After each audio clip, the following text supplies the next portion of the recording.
Olá, meus amores! Hoje vamos falar sobre uma das maiores cantoras, uma das maiores divas de todos os tempos da música internacional. E hoje, quando eu digo internacional, não estou me referindo à música estadunidense.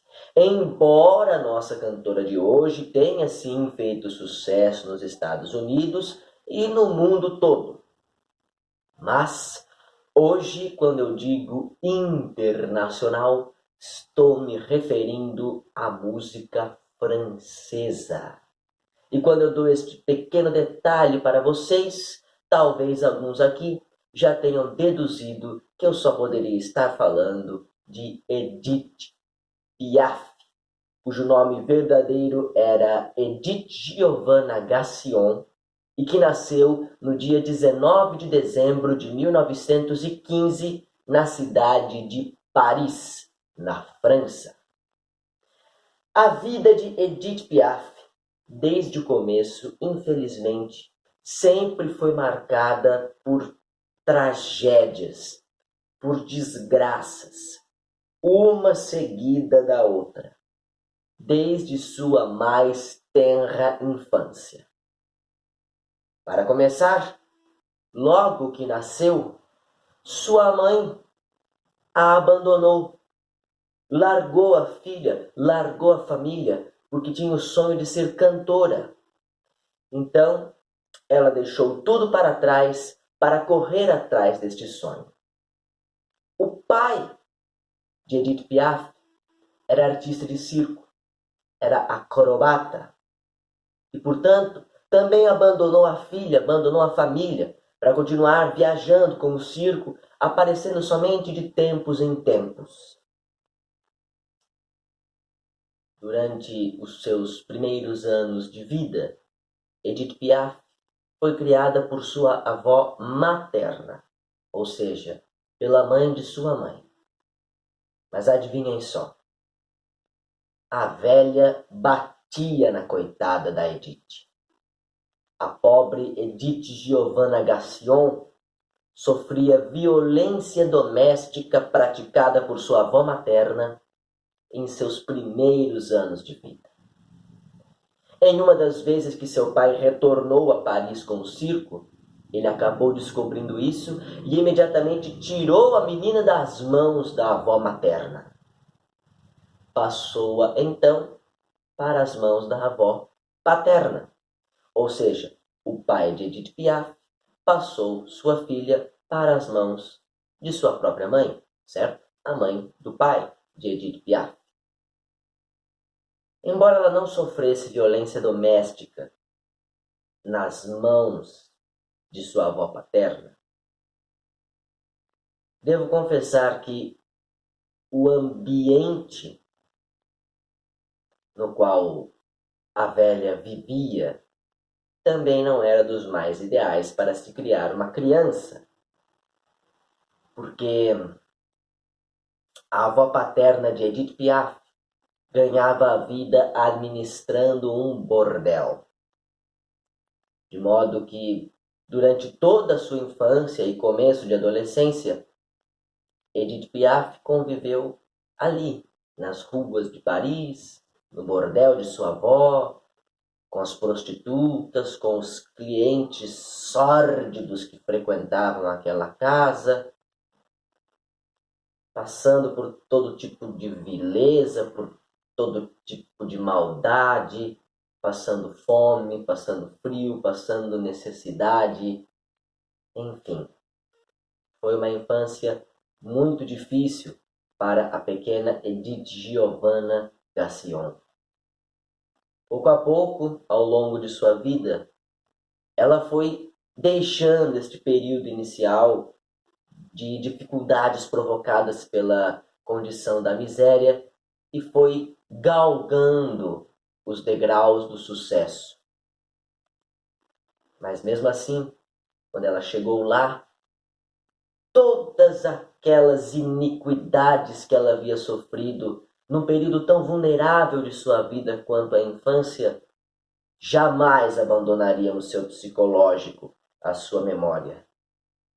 E até o último dia de sua curta vida, Edith Piaf, mesmo rica, mesmo tendo superado todas essas dificuldades, sofreria sempre de uma grande depressão. Não diga! Digo. Que coisa! Aos 15 anos de idade, em 1930, Edith Giovanna Gassion deixaria a casa de sua avó para tentar ganhar a vida sozinha como cantora de rua em Paris. Sim, ela parava ali numa esquina, colocava sobre o chão um véu, um vestido, alguma peça de tecido que pudesse cobrir a calçada e simplesmente cantava. Cantava enquanto as pessoas iam passando e algumas jogavam moedinhas para ela. Com este pequeno dinheirinho que ela conseguia ganhar, Edith Giovanna Gassion alugava um quarto nas periferias de Paris. Mas acontece que o dono deste quarto era também dono de um bordel. E era um grande explorador. Cada vez mais explorava a boa vontade de Edith Giovanna Gassion.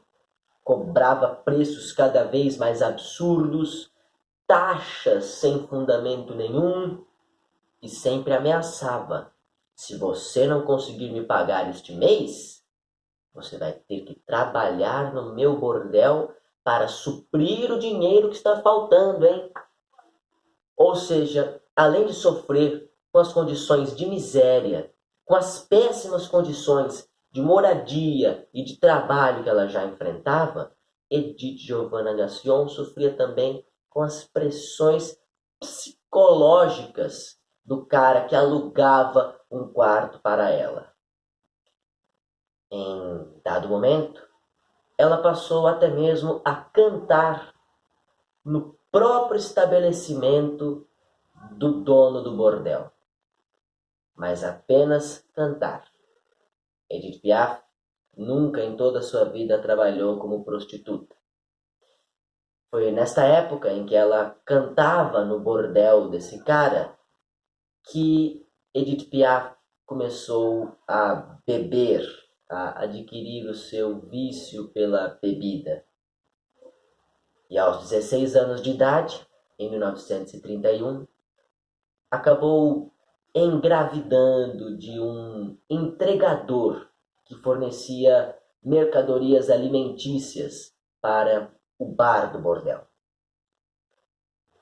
A filha de Edith Piaf faleceu aos 2 anos de idade, vítima de uma meningite. Essa foi uma tristeza, um luto que ela também carregou ao longo de toda a sua vida. E durante os 2 anos em que sua filha esteve viva, Edith Piaf teve que trabalhar em dobro para pagar o aluguel por si e pela menina recém-nascida. Foi um dos períodos mais difíceis de sua vida. Mas finalmente, aos 20 anos de idade, em 1935, as coisas começariam a melhorar na vida de Edith Giovanna Gassion.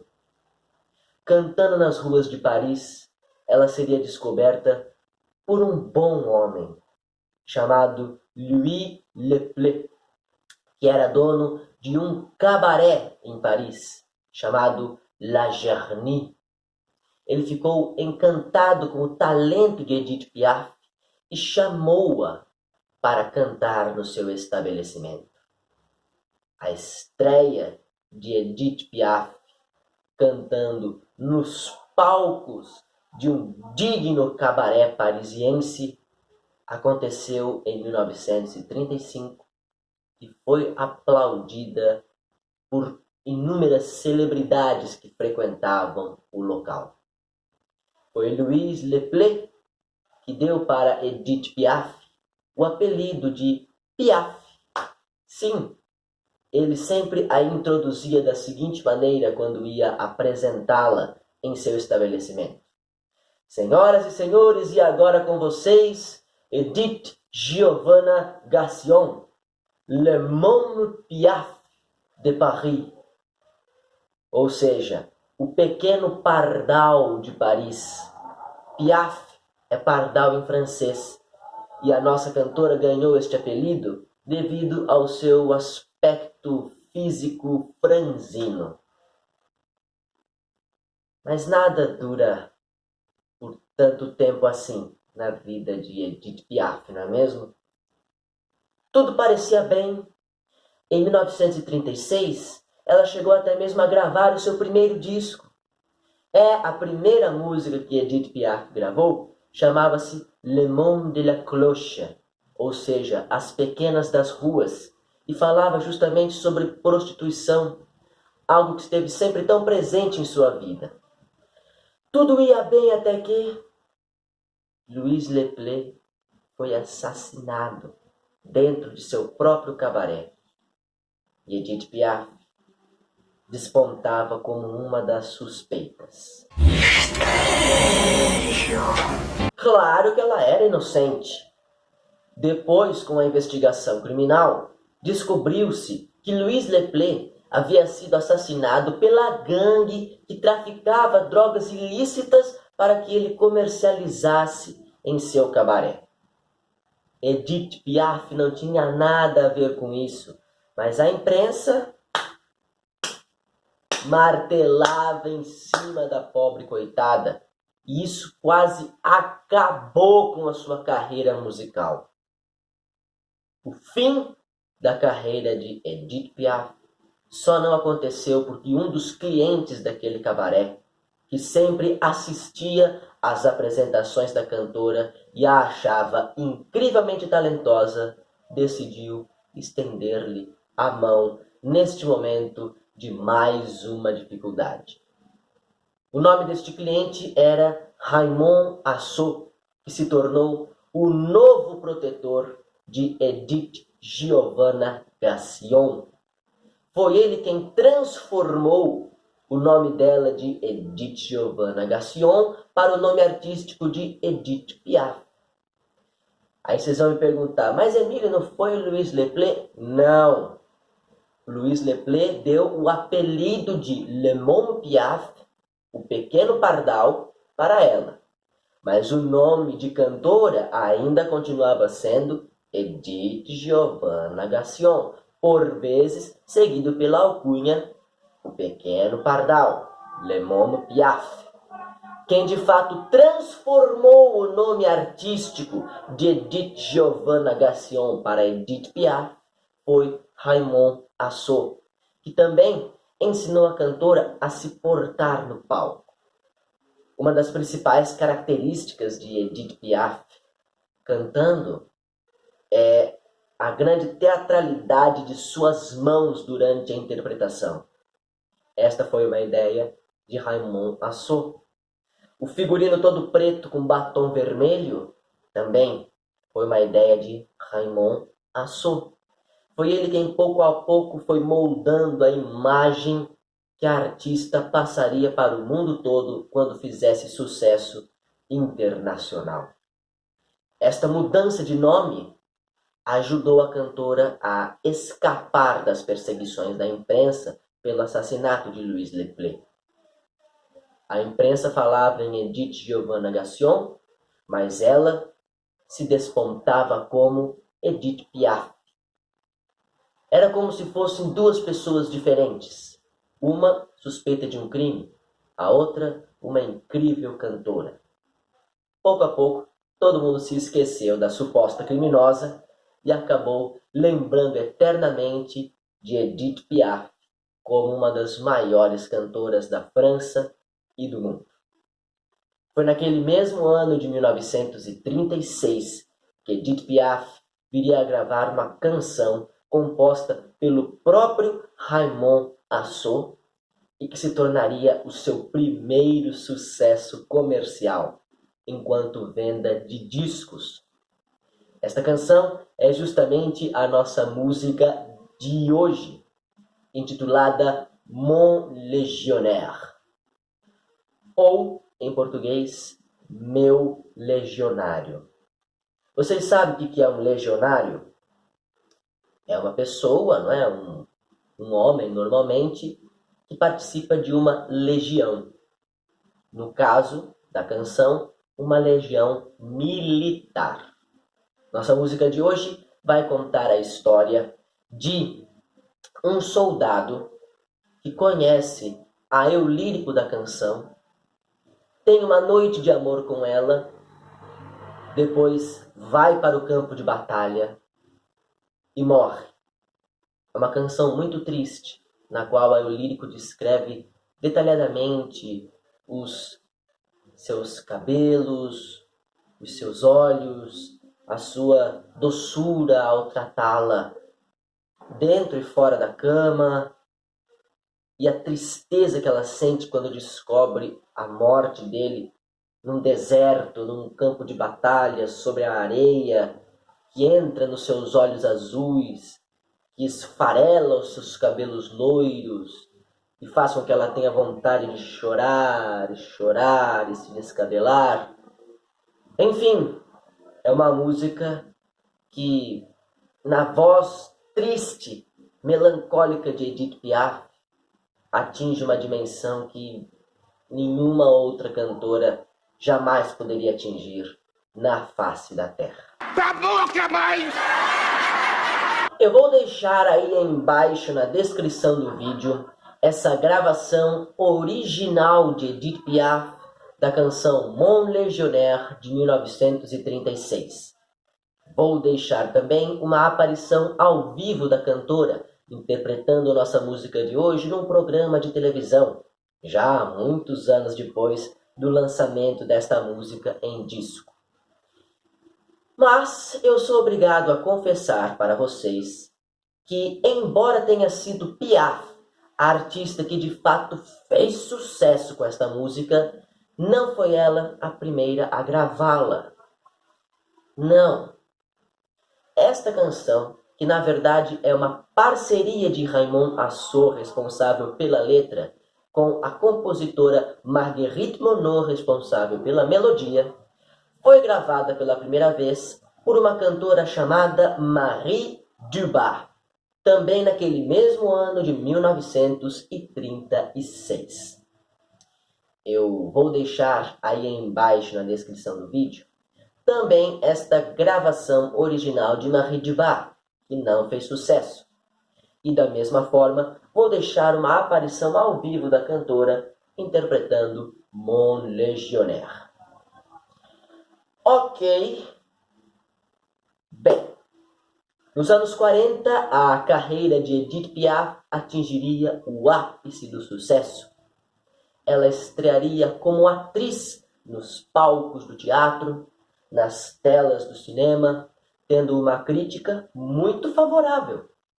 Além disso, gravaria os seus maiores sucessos musicais.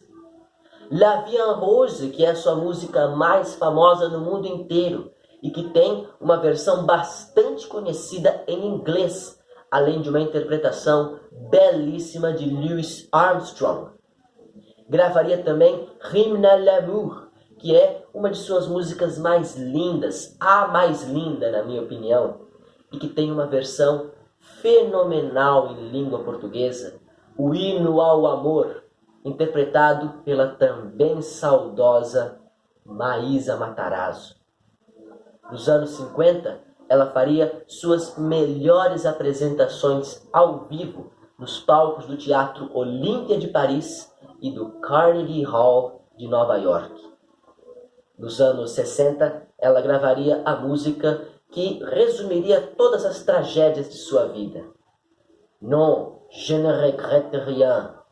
Não, eu não me arrependo de nada. Esta também se tornaria uma de suas músicas mais conhecidas. Porém, pouco a pouco, à medida que o sucesso de Edith Piaf ia crescendo, as dores em sua vida também.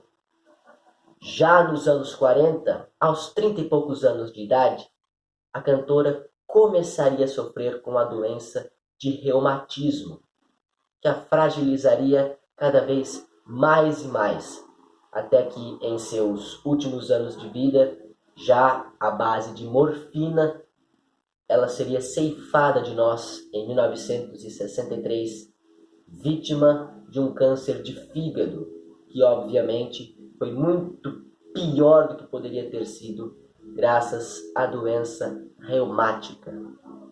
Também nos anos 40 ela perderia o pugilista, que seria o seu amor da vida, segundo as próprias palavras dela. Um boxeador com o qual ela iria se casar, mas que morreu em um desastre trágico de avião e que só aumentou mais ainda sua depressão. Nos anos 50 ela sofreria 2 acidentes de carro, aumentaria o seu vício na bebida e pouco a pouco aumentaria o seu vício na morfina. A vida de Edith Piaf, apesar do sucesso retumbante de sua música, era cada vez mais triste, mais depressiva, mais doente, mais difícil a cada ano que se passava. E ainda assim, essa mulher nunca desistiu de fazer o que amava, de cantar e de encantar a todos com a beleza melancólica de sua voz e de suas canções. Por isso, minha gente, antes de me despedir, eu peço uma grande salva de palmas a esta mulher que enfrentou todas as dificuldades para tentar ser feliz, para tentar sempre, nunca deixar de cantar, de fazer sua arte, de fazer o que amava e que, portanto, nos ensina a viver com sua história de vida e com suas belíssimas canções, inclusive muitas delas biográficas. Para Edith Piaf. Edith Piaf. Edith Giovanna Gassion Lemon Piaf. Viva! Viva! Um abraço no coração de vocês. Beijos na alma e lembranças do Emílio.